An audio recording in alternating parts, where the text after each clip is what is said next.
Okay, here we go again. So I was just wrapping up those last discussion on those last three poems. I read for you Slam Dunk and Hook, and now we're going to go over to Shoulders. Now, notice I did mention that the first two poems had to do with that moment of being caught up so completely in the playing of a sport, the activity where you are transported, where time seems to stop, or at least there's just absolutely no thought of time. You're so involved in whatever you're doing.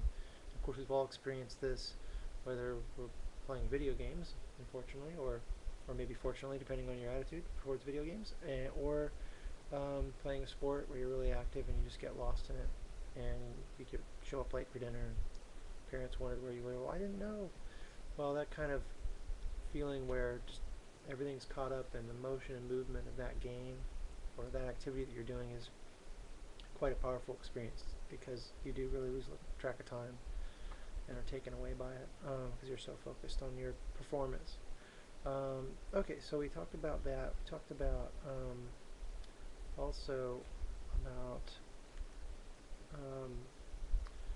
covered our key vocabulary words earlier, and I'll go over those a little bit more in class tomorrow. But I wanted to read for you "Shoulders" by Naomi Shahib Nye and or Shahab Nye. She is she's going to be the contrasting poet here because the two poets before that get us caught up in a sport and we're really transported by that playing that sport. In Shoulders, there's a different message here altogether, and we can contrast those or just take them for what they are. So I'm going to read Shoulders for you now. Shoulders. A man crosses the street in rain, stepping gently, looking 2 times north and south, because his son is asleep on his shoulder. No car must splash him, no car drive too near to his shadow. This man carries the world's most sensitive cargo, but he's not marked. Nowhere does his jacket say, "Fragile, handle with care." His ear fills up with breathing. He hears the hum of the boy's dream deep inside him. We're not going to be able to live in this world if we're not willing to do what he's doing with one another. The road will not only be wide, the rain will never stop falling. So in that one there we see a very different message, and instead of a very carefree moment of being caught up in the act of playing a sport, we have a reflective poem on how we should treat one another as fellow human beings. And of course the boy, as the most sensitive cargo, could be a child. That could very well stand for the literal meaning of this man looking after his child. But then when we get to the let's see, that would be the 4th stanza down. Actually, the 5th stanza down, second to last stanza.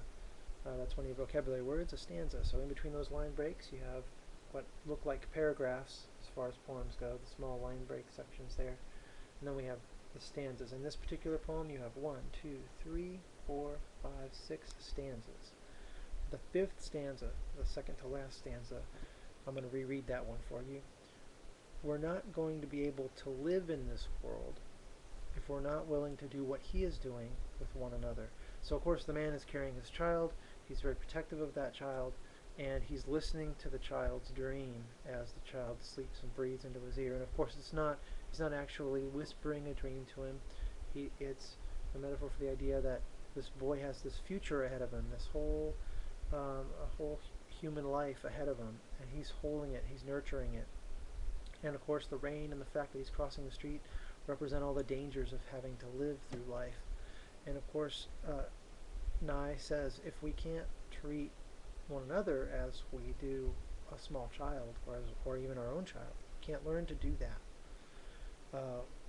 She says in the last stanza, the road will only be wide, the rain will never stop falling. So the consequence of not treating each other with kindness and with love and nurturing each other as and listening to each other's dreams is that our own lives will be that of a wide journey, a hard, difficult crossing with dangers and rain falling on us. Of course, all those are metaphors for the difficulty of life, and that difficulty will be made all the more difficult if we don't take care of one another.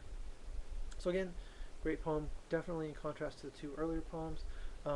Reflect, think back to the key vocabulary words. We talked about genre, or a type of literature. We talked about, of course, with Naomi, not with Naomi Na here, we could talk about synecdoche, which is the idea that the, the smaller part becomes the whole. The child represents all of humanity. Of course, that's a standard metaphor where you take this one thing, you compare a child to the larger whole of humanity. In this case, with the synecdoche here is a particular type of metaphor where you take the child and it represents all of humanity. What else am I leaving out here? I